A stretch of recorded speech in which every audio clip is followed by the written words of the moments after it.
Right, so as you can see, I've got all 4 shocks now filled up with oil, and they've been bled, so there's no air bubbles in there now. And it's a case of, this is how we're going to do this. I'm just going to make sure I've got enough oil in each one. So if you need to add a little bit more, you can add a little bit more in. It's not a problem. Okay,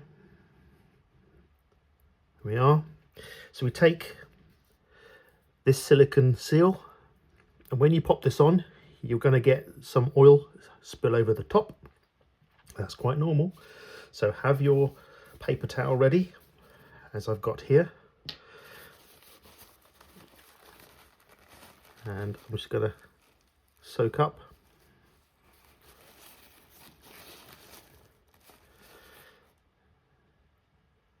Okay, so that's on. And then pop your screw cap on. So just make sure it's, there we are. And pop your screw cap on, your top cap, like that.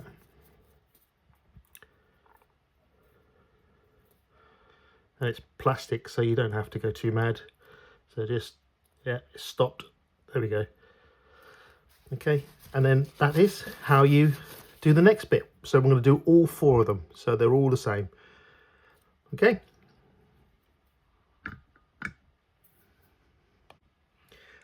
And next we have to take one of these collars. So these are the D8s. We have to take one of our MA4s, which are the 2 by 8mm screws, and we have to put this in so it bites a little bit, because we need to get that ready.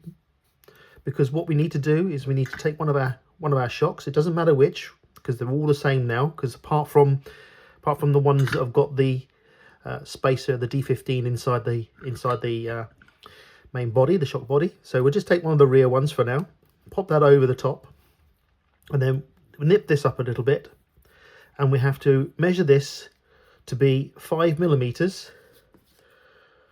from the cap. So we've got to get it to this shoulder here. So I think a little bit long.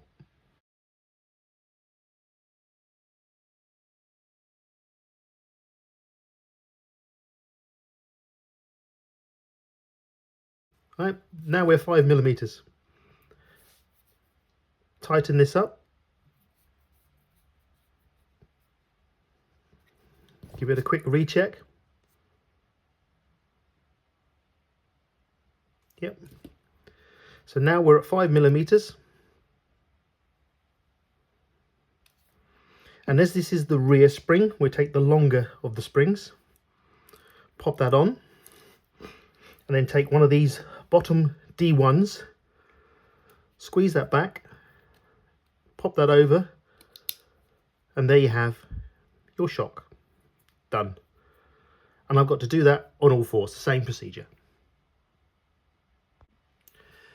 And the very last step of installing our shock absorbers onto our car, step 23 and 27 together. The reason why is, again, they are exactly the same in terms of the way they mount. You've got the mounting hardware, etc. That's exactly the same. So if I can just tidy myself up again. So hardware we're going to need is on 23 we're going to need these, the MB1s, which are this one, which is the 3x18 step screws. We need 2 of those for each of the axles. So we've got our front axle assembly and our rear axle assembly. Mounting is the same. It's the same. We've also got the MA5, which is the 3x14 step screws. So that's those ones, and some of the washers. And again, you need basically 4 for each axle. So I'm going to show you one axle, so this step 23, and then I'm going to load up again and do over again for the next. Okay, so as we're doing the rear, we want to make sure we get the right shocks, the rear shocks, which are the longer ones. And you pop the top one, which is the MA5, which is the the 14, the step screw, the 14mm step screw. So you pop that through, and it is lightly greased because that's why it's on this here. Then your washer, and then you collect this top mounting.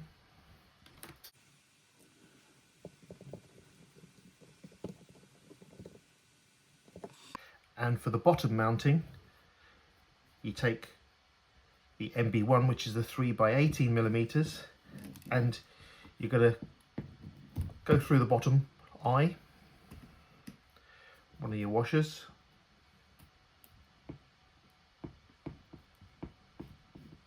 and you're going to collect the middle hole, and then you screw that home. And you do that on all corners of all of your shocks, and it's as simple as that. Told you it was a very easy step.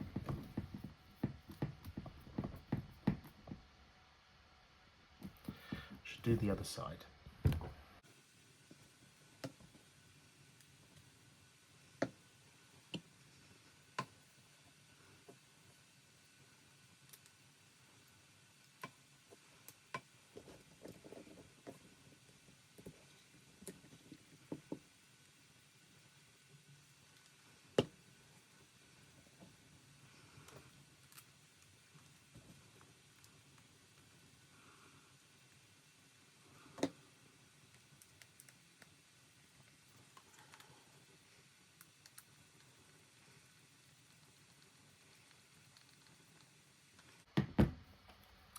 And that's how you mount the shocks.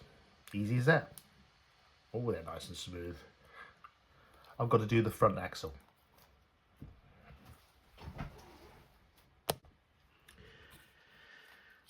So there we are. Just putting in the last screw, and this is of the front axle. So this one is step 27. So it may seem like I've done a whole load of steps all at once, but when you look through it, it's just repeated for the front and the rear, because they're very similar.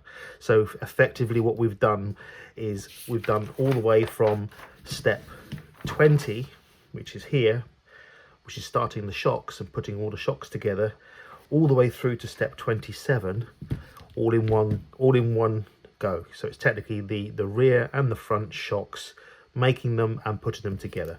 And as you can see, there we are, nice and smooth. Good smooth action. Lovely shocks on here. So that is all completed. It's a lovely build. Anyway, on to the next.